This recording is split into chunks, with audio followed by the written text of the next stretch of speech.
Halo para penonton motor STM dari seluruh penjuru dunia, gimana kabarnya? Semoga nonton sesuatu paling utama, jangan lupa bahagia. Di sebelah kanan gue sudah ada VinFast VF E34. Kita akan review mobil ini, gimana kerennya VinFast VF E34. So, ikutin terus videonya.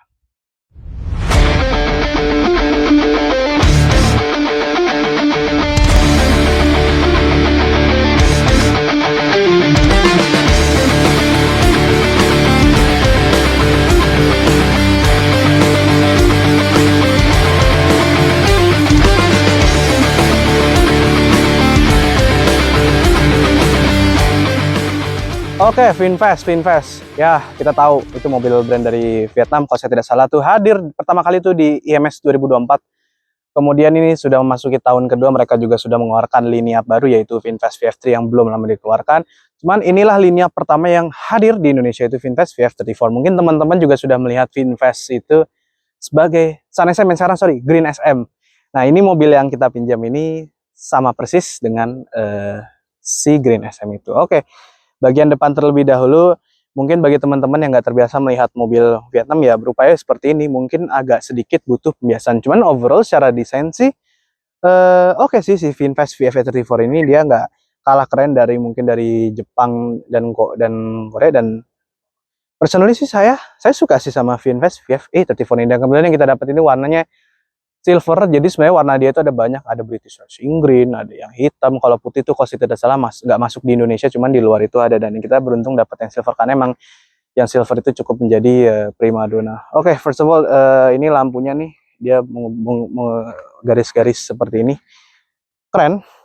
Dan tentunya sudah LED, dan di tengah ini ada logo VinFast. Jadi si VinFast ini tuh mobil nasionalnya Vietnam, sama seperti mungkin Proton. Jadi mereka ya cukup membanggakan si VinFast ini ya.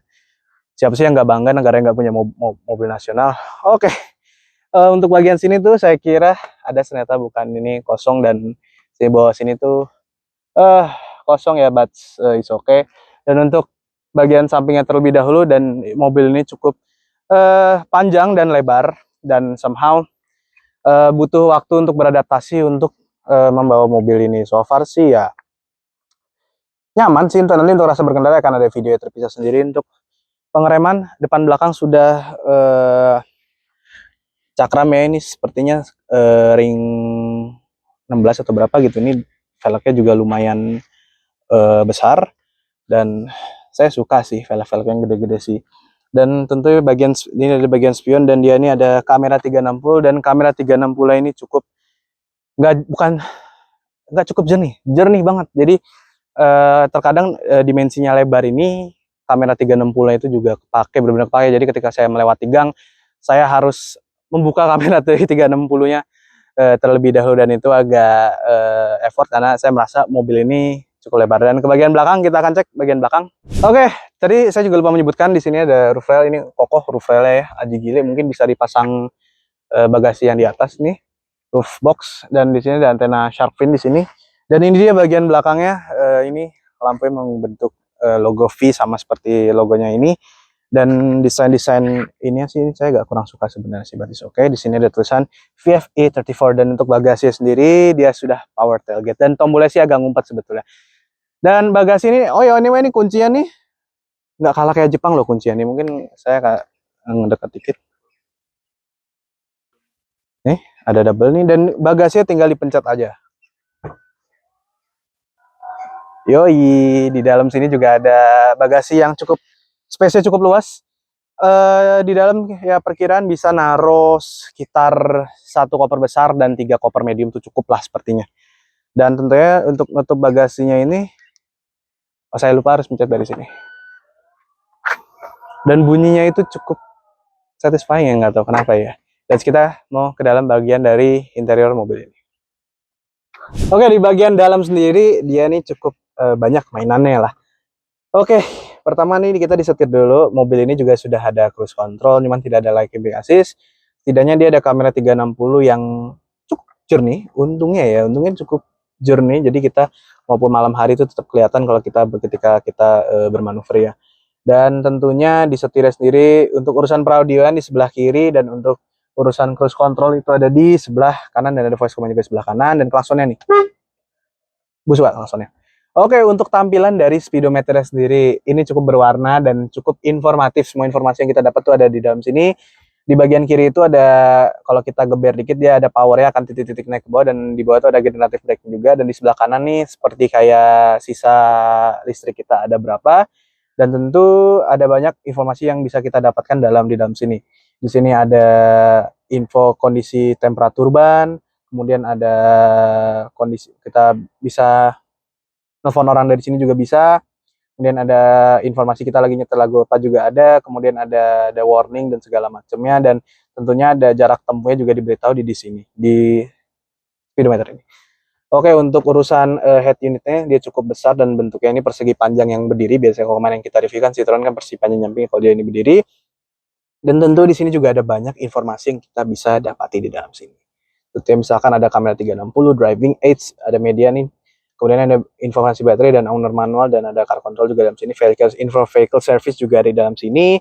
Dan sebenarnya nggak tahu kenapa cocok aja pakai backgroundnya biru. Finfast ini cocok banget untuk background biru ini. Dan untuk tombol pembuka bagasi itu juga ada di sini, dan defogger, dan ada lampu hazard, dan untuk volumenya itu juga bisa di sini dan juga di sini. Dan namun untuk kita nyeting AC-nya kita mesti dari kedua di layar ini di bawah sini ya. Setidaknya itu masih tergapai dan kita tidak perlu susah-susah kayak wani nyari AC itu di mana. Untuk spion bisa disetting di sini, electrical, dan kuncinya nih cuma di sini. Jadi kalau kita mau keluar harus agak klik 2 kali, buka pintu ini 2 kali baru bisa ini keluar.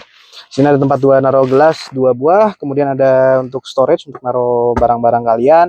Dan di sini juga ada persnelingnya cukup simple dan nggak muluk-muluk lah. Dan di sini ada tempat untuk naruh handphone. Dan mode berkendara itu ada Eco, Comfort, dan Sport. Nanti rasa berkendara itu nanti sepertinya di video yang terpisah aja nggak apa-apa, karena ada banyak hal yang menarik yang akan kita bicarakan di rasa berkendara. Tentunya, oh ya lupa menginfokan juga, kursinya ini masih digenjot, but it's okay. Saya prefer cara konvensional karena lebih nyaman. Dan nggak tahu kenapa kadang kalau saya harus, mungkin saya berulang kali ngomong ini ya, kalau kita pakai elektrik ya harus tuh, sedangkan kalau kita mau buru-buru grab ini udah beres. Ayo kita ke bangku belakang. Oke, ini dia bagian belakangnya nih, emang ya sama seperti Green SM atau Sun SM, jadi tidak jauh berbeda. Dia rata sehingga kita bergerak itu bisa gampang ya. Nanti mobil listrik kan kebanyakan lantainya itu rata. Di sini ada AC di belakang satu, dan kalau saya tidak salah sini ada lubang pengecasan, walau masih yang biasa bukan yang C2C. Oke, untuk duduk masih tersisa, headroom juga masih tersisa lumayan banyak, tapi di belakang sini nyaman. Saya belum berapa kali kan naik Sun SM duduk belakang, dan di sini emang saya mengaku duduk belakang sini memang merasa nyaman, dan jok pocongnya dia tuh juga tidak terlalu tinggi, jadi kita tidak perlu effort sekali sampai ngeluarin kepala gini. Jadi ya kita cukup nengok dikit aja udah bisa. Lihat, tidak ada armrest dan buat naruh gelas di sini, but it's okay. Ada sih, cuman di pintu dan jendela dia juga sudah ke bawah tuh bisa auto ke bawah, jadi kita nggak perlu nahan tombol jendelanya lagi. Well, ini Finfast VF34. Nanti untuk rasa berkendara sendiri nanti kita akan ada videonya sendiri, dan kita juga saya ada output, kami berdua ada outputnya juga untuk mobil ini, dan tentunya nanti spesifikasi akan saya bacakan segera, jadi simak spesifikasinya. Ini dia spesifikasi dari Finfast VF34. Mobil ini memiliki velg berukuran 18 inci dengan ground clearance 165 mm, tentu dengan jarak tempuh 318 km dengan 10-70% hanya memakan waktu 27 menit saja. Dan untuk tenaga sendiri itu sebesar 148 horsepower dan 242 Nm. Tidak lupa di mobil ini disematkan head unit sebesar 10 inci dengan 3 mode berkendara, yaitu Eco, Normal, dan Sport. Oke, ini dia mungkin output rasa berkendara akan ada video tersendiri, namun saya sudah menyebutkan ada apa aja di mobil Finfast VF34 ini. Well, untuk saya kasih rating mobil ini 9/10. Gokil nggak tuh? Mungkin bagi teman-teman, kenapa saya memberikan mobil yang notabene orang-orang nggak pernah denger ratingnya 9/10, karena itu ada di video ya berikutnya. Pokoknya teman-teman kalau emang bisa dikasih kesempatan untuk coba Finfast, saran saya sih coba aja. Jangan lupa like, comment, subscribe. I'll see you when I see you. Keep respect and happy driving. Bye-bye. Kupinan dulu ya.